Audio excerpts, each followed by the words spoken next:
de tempo, envolve o desejo de correção e a prática do bem. Juntos pedimos. Jesus Eucarístico, atendei-nos. Abençoa, Senhor, o Papa, os bispos, os padres, os diáconos e os ministros, os que consagram e conduzem a Eucaristia até nós, para que firmes em suas vocações sejam modelos de amor e de respeito à Eucaristia. Juntos pedimos. Jesus Eucarístico, atendei-nos.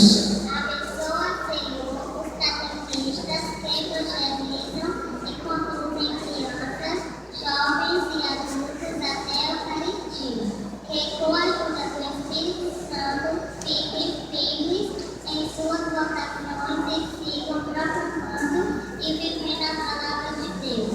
Juntos pedimos. Jesus Eucarístico, atendei-nos. Abençoa, Senhor, nossos pais, que nos guiaram até a igreja, que na certeza de que este é o melhor caminho, invada seus corações e desperte o desejo de ser um operário na messe do Senhor. Juntos pedimos. Jesus Eucarístico, atendei-nos. Abençoa, Senhor, nós crianças, corações que se preparam para receber Jesus Eucarístico pela primeira vez.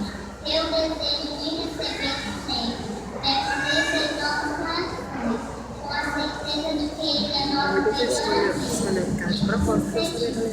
Jesus Eucarístico, atendei-nos.